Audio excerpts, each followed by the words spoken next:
Brandon Pinard with Videomaker Presents. In this week's episode of Tips and Tricks, we'll be discussing cutting on the action.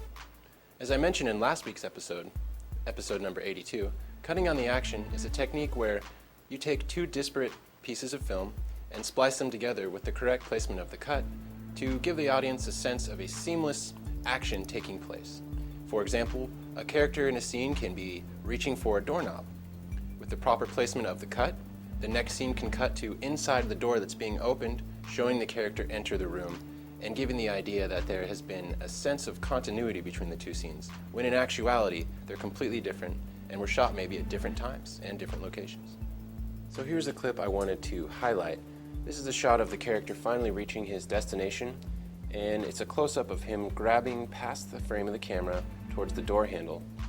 And then right at the moment that his hand reaches the door, there's a cut from inside of the door and he is opening it.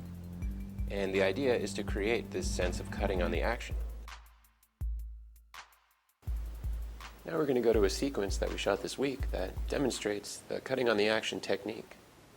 So in the sequence that we shot here, we'll title it Late for Class. The idea was to demonstrate cutting on the action in the best way that we could.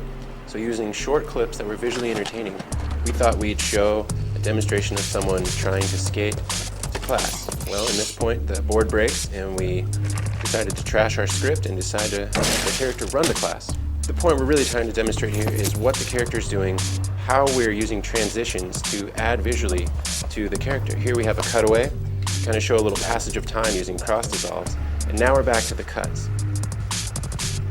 But basically you can see that through the placement of these cuts, this character is making his way across the Chico State campus, up Butte Hall, and eventually he's going to find himself in a classroom. But the idea was to demonstrate cutting on the action the best that we could in order for you, the viewer, to understand the technique and how it helps you add visually to the story you're trying to tell.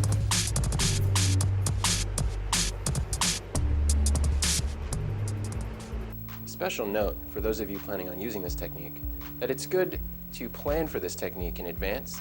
Try to storyboard your shots, maybe grab your locations that you want to do and do the shoot at in advance, and really get the idea of how you want the scene to look like, or rather, what you want the scene to look like before you actually shoot it.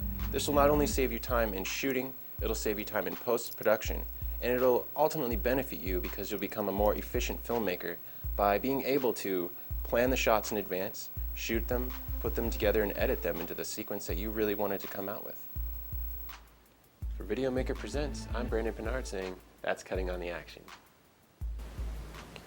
For more information about cutting on the action, visit videomaker.com and reference magazine article number 10921, The Kindest Cut of All.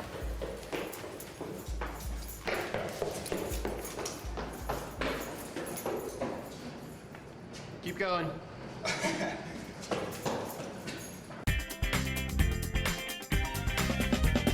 We'd like to thank our sponsors, Canon for the cameras, Mackie for our audio board, TDK for our blank media, Samson for our mics and cables, Sony for the HD TV, and Focus Enhancements for the Firestore direct capture devices we're using for our show.